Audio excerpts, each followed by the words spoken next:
Good morning. Heart attack एक बहुत common और सीरियस प्रॉब्लम है।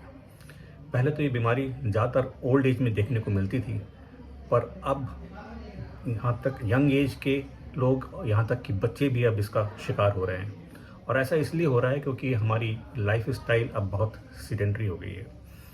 अभी एक वर्ल्ड कांग्रेस हुई थी यूरोपियन सोसाइटी ऑफ कार्डियोलॉजी की, प्राग में, जिसमें ये माना गया कि अगर आपकी मसल क्वाड्रिसेप्स इन पर्टिकुलर ज़्यादा स्ट्रांग है तो हार्ट अटैक होने के और हार्ट अटैक के बाद, यानी मायोकार्डियल इन्फार्क्शन के और मायोकार्डियल इन्फार्क्शन के बाद जो हार्ट फेलियर होता है उसके चांसेस बहुत कम हो जाते हैं।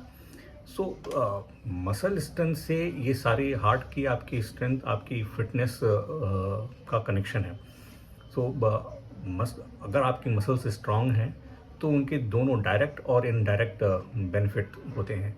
डायरेक्ट बेनिफिट, अगर हार्ट अटैक होता है तो हार्ट अटैक के बाद जनरली एक हार्ट में एक कार्डियक रीमॉडलिंग होती है, जिसमें बहुत सारे फाइब्रस टिश्यूज़ और फैट का डिपोजिशन होता है। धीरे धीरे हार्ट एनलार्ज होने लग जाता है और वो वीक हो जाता है और हार्ट फेलियर होता है। सो स्ट्रॉन्ग मसल्स से कुछ केमिकल्स रिलीज होते हैं, जैसे साइटोकाइंस या मायोकाइंस।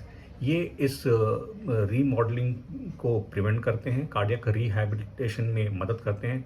साथ ही साथ ये एथेरोस्क्लेरोसिस को कम करते हैं, यानी कि जो कोलेस्ट्रॉल आपकी नसों में जाके डिपॉजिट हो रहा है उसको कम करते हैं। आपका ब्लड प्रेशर रेगुलेट करते हैं।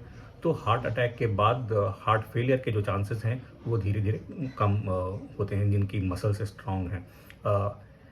एक और इनडायरेक्ट भी कोरिलेशन है कि अगर आप की मसल स्ट्रांग है तो जनरली आप एक एक्टिव लाइफ जी रहे होंगे, तभी आप अपनी मसल्स को मेंटेन कर रहे हैं। या यूं कहिए कि मसल्स को मेंटेन करने के लिए, उनको स्ट्रांग, उनकी स्ट्रेंथ को लाने के लिए आपको एक एक्टिव लाइफ जीनी पड़ती है।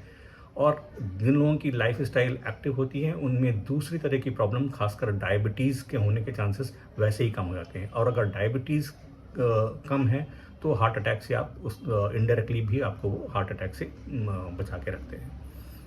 Thank you.